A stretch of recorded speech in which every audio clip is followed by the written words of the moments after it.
Um, so obviously the book takes us through the years as Fields of Life develops and grows, and then we come to the chapter about the 25th anniversary party, and really a really fascinating development about the new school that was actually funded by alumni, which is kind of an indication of how much the work had developed over the years. Tell us about that, Steve.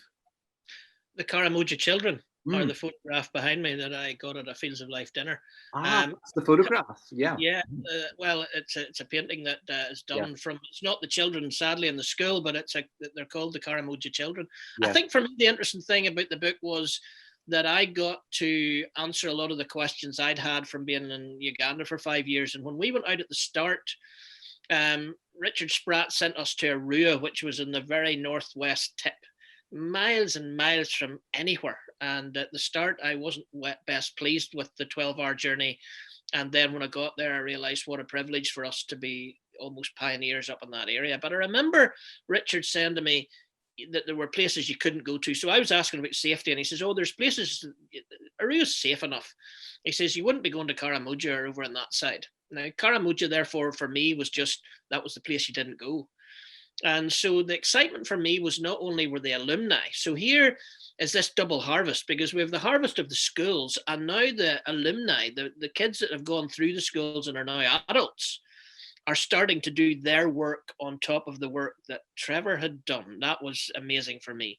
But then that they were going to fund a school, but not just anywhere, but in Karamoja, which is probably the most needy place in Uganda to build a school, was even more remarkable for me. And then because I was writing this, I got the privilege of being with Trevor when he went up to dig the first sod on that school. And that was just an amazing experience. Very different even than where I am in Arua or some of the other places. Karamoja is a very different the Kenyan mountains are over to the side, and they're cattle rustlers basically. It's almost like the Wild West, and but the alumni had funded this. To me, was a remarkable story, and I felt it was the way round for the book.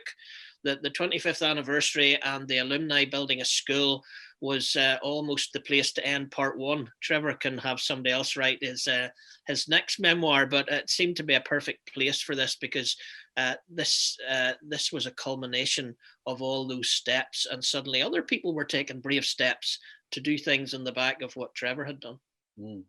And what was that day like for you, Trevor, that 25th anniversary party? Yeah, it was emotional. It was very emotional. Just to see, I suppose many things were flashing through my mind. One was if I hadn't have started buying that land, which seemed ridiculous at the time, because what was I going to do with land? Keep a few cows and chickens and feed a few kids. If I hadn't have been obedient, I wouldn't have experienced that. But then as I looked at the stage, at one stage, many of the previous kids, some of the people that had built the school in Karamoja were on stage singing.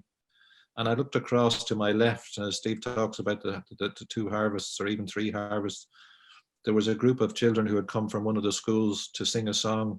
They were only starting their journey, but now looking at the stage, here was kids who had been like them, had come through. And now I'm looking at a beauty queen of northern Uganda, a lawyer, a famous singer, pop star, and different, and I'm just saying, and many of them that I spoke to at that time said, if it hadn't been for that first school, we probably wouldn't have got to school.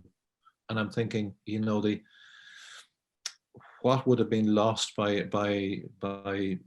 if there wasn't a school for those kids to go to. They're brilliant. And I mean, the likes of, we've talked earlier about Trinity, if the school hadn't been built where he went, we might not have been talking about his great success. So it was emotional, and but a real privilege to be there, and just they know how to party, don't they, Steve? And we had a great day. It was exhausting, but it was a great day. It really was. One of the highlights for me in the day, Tony, was they brought in this TV anchor guy from Ugandan television, young, very funny, and he was to hold the whole thing together and pull the whole thing together.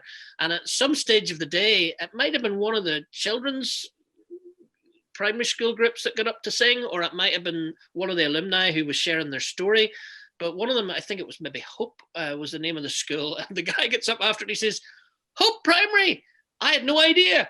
I went there. So the guy they had brought in as a guest, the TV personality they brought in as a guest to host the 25th anniversary, ended up discovering halfway through that he had been educated in a school that Fields of Life had been involved in the building of. I thought that was remarkable.